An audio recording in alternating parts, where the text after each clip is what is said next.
Healthwise, brought to you with the compliments of ICBL, always there when you need us most. Hello, good evening. Thanks for joining us on Healthwise tonight. Now, a worrying jump in the number of syphilis cases diagnosed recently prompted the Ministry of Health to issue a warning. Syphilis is a sexually transmitted infection, and it is caused by the bacterium Treponema pallidum.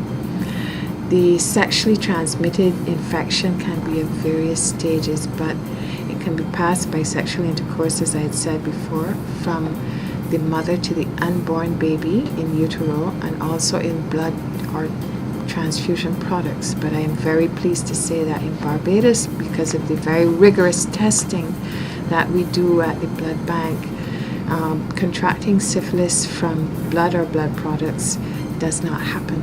Once a person is infected with the syphilis organism, the infection will move through a number of stages, beginning with primary syphilis. In primary syphilis, the person usually presents with a syphilitic sore or ulcer called a chancre. This is usually seen on the external genitalia area, inside the vagina. It can also occur on the anus or in the rectum. You may also get lesions around the lips or inside the mouth. If the condition isn't treated, it can progress to secondary syphilis. At this stage, the more common thing you're going to see is a rash, usually on the palms of the hands or the soles of the feet. It can also occur on the trunk of the body. The rash is usually red or hyperpigmented. It's kind of rough, and there's not usually any itching that's associated with it. The person may also have sores again on the genitalia or on the lips and inside the mouth. They can also present with patchy hair loss. They might have flu-like symptoms such as a fever, swollen glands, sore throat, and they may also have wart-like lesions that occur in the moist areas, so in the underarms, in the groin area as well. That looks sort of like wart-like lesions. They're gray or white, they're large, and they're raised. Then there are the other phases, latent and tertiary syphilis, which lead to more long-term complications. So you have involvement of your central nervous system, so the brain and the nerves. You can get headaches, you may have paralysis, you can have seizures, dementia. It can also lead to death. The cardiovascular system is involved, so your heart and your blood vessels become affected. Your skin, your bones and joints, so you get arthritic type diseases, and other organs such as the liver may become involved as well.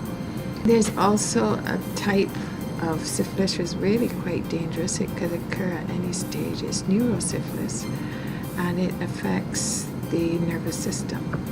And you can have altered behavior, and you can also have altered movements. It can look like if you have Huntington's or Parkinson's disease.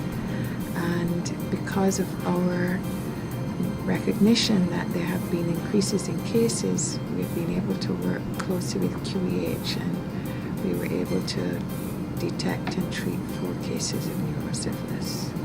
Once these symptoms are present, syphilis is diagnosed in Barbados through blood tests. There are 2 tests we do. One is the non-treponemal test, or it's either called a VDRL or RPR test.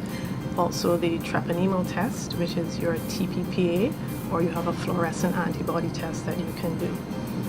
The reason for doing the 2 tests is that the VDRL or the RPR is not specific to syphilis. So you can get a positive test, which may be a false positive.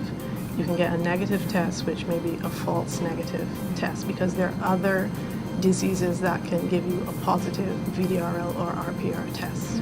The main treatment option is benmazine penicillin G or PenG.